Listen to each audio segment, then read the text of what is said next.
ladies and gentlemen, and being a producer of Wrestle Massacre as well as Inside Movies Galore, I am David Strege, and welcome to Delusions of Grandeur. Enjoy the reviews. I certainly did.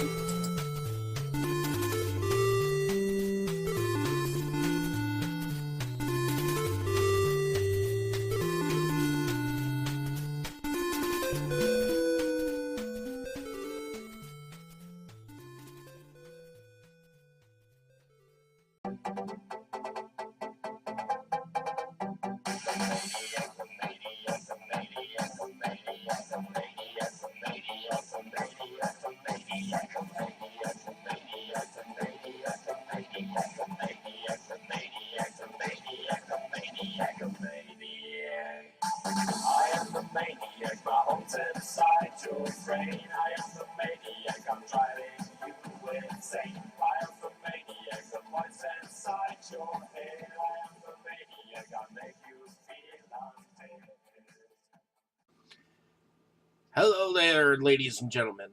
Before you go into this review, know that this is now Delusions of Grandeur. It is no longer Inside Movies Galore, because Inside Movies Galore is a discussional group, and we are trying to disassociate my voice with that discussional group.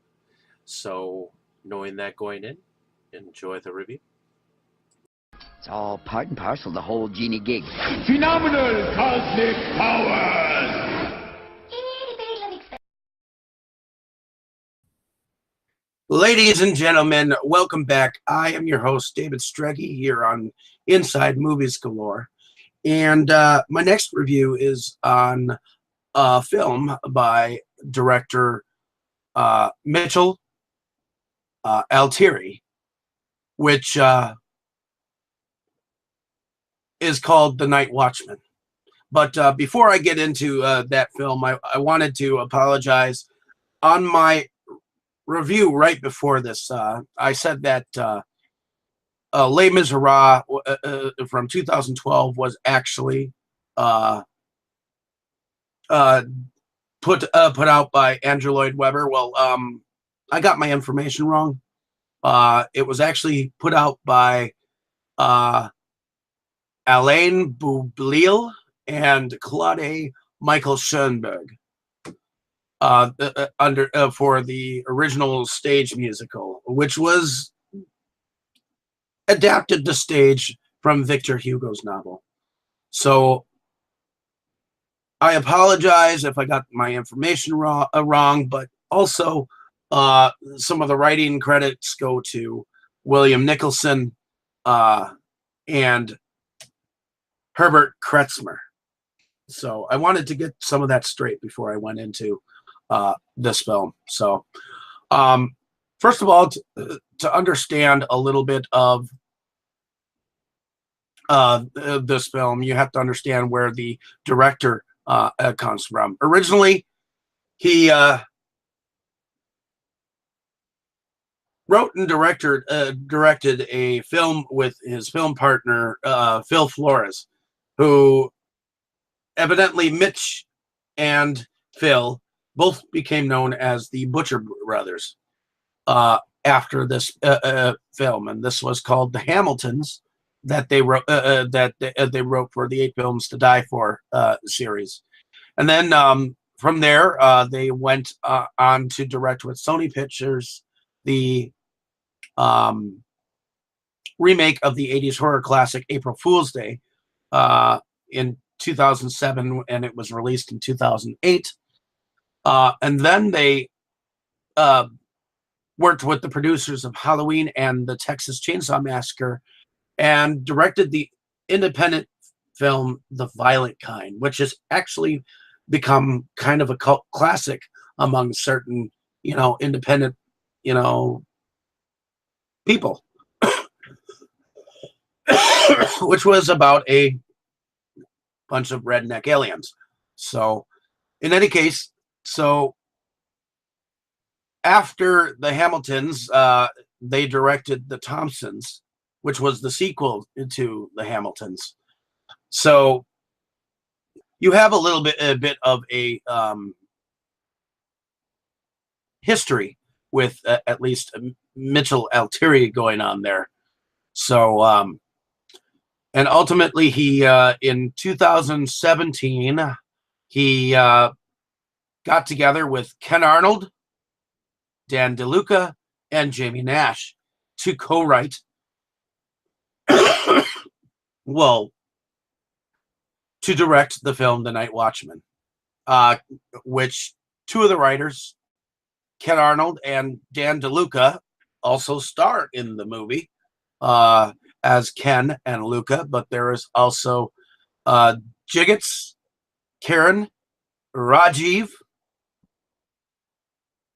Randall, Willie, Penny, Margaret, Stacy, and many others that have been involved with this project.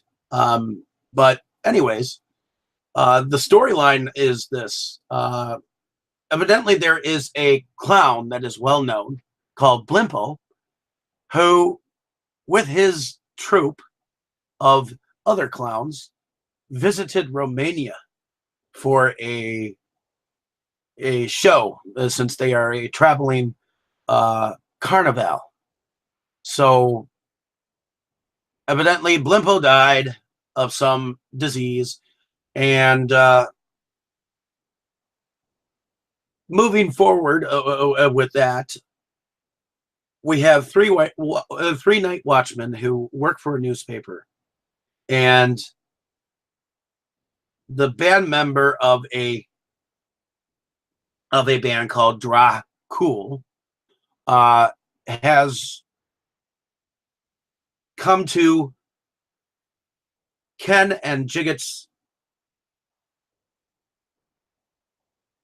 in the presence of at least these two watchmen, as they ask him some questions and watch the video that he was on with a band, and they basically put him through somewhat of a college intro, where they basically put him through human bowling, where they put him in a cage and they roll him down through some boxes to become part of their night watchman, so to speak, to man up. Well, they give him a uniform, and it's got the name on it called Rajiv, but that's not his real name. Now, on the other hand, there is a news journalist by the name of Karen, who evidently has a girlfriend by the name of Penny, which nobody ever really pays attention to. And somehow a coffin gets delivered to their basement, and their boss, Randall, who is played by James Remar, ultimately goes down and tries to open up the casket, and you see that it's Blimpo the clown, and you just assume that he gets killed or somehow in the process. But what we don't know is that this clown and his fellow clowns have actually been turned into vampires. So we have clown vampires coming to this newspaper place, and you start seeing dead bodies all over the place. Except these vampires seem like they're a little bit of a combination between zombies and vampires, because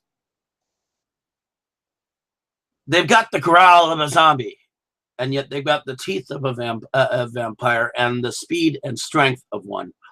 So, but there's a little bit of comedy in here, because you got Jiggets and Ken, who've had a relationship for years, and they kind of are like the bros of the movie, where they cannot be without each other. And supposedly Ken's character has been macking on Karen's character without her knowing it.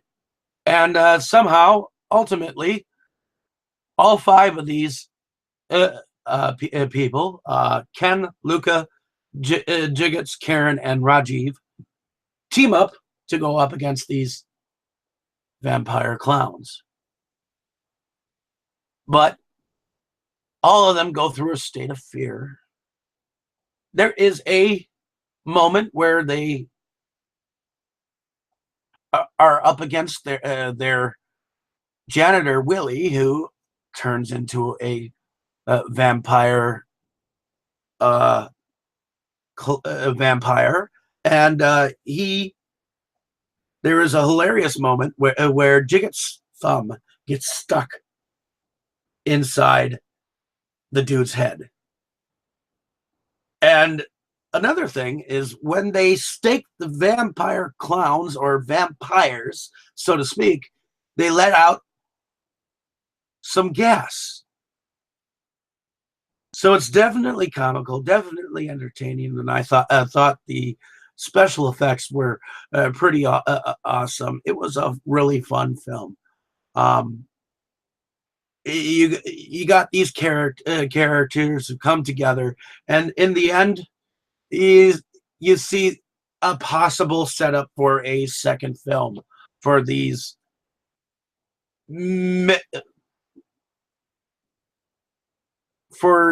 this group of ragtag misfits. It's almost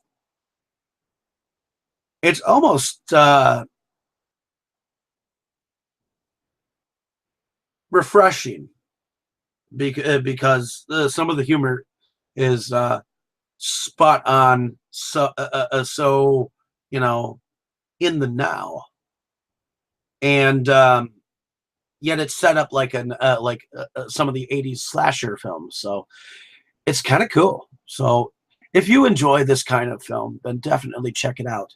I thought it was entertaining, although there is one thing that I have to complain about. The only way that I could find it, at least for now, is on my most dreaded component, the Blu-ray, which I absolutely cannot stand Blu-ray. Although I own many Blu-rays per se, because my fiance has a Blu-ray player, I just refuse to believe that Blu-ray is the only godforsaken format that they can come up with. But still, the film was entertaining, and I think that you should definitely check it out. Hopefully you have enjoyed this review. Definitely like and subscribe if you like how I talk about films. So definitely check it out on your own time. I mean, you can also have your own opinion and think that it sucks. So definitely was a fun feature. In any case, this has been David Strege on Inside Movies Galore. I am signing off for the next review. Catch you later.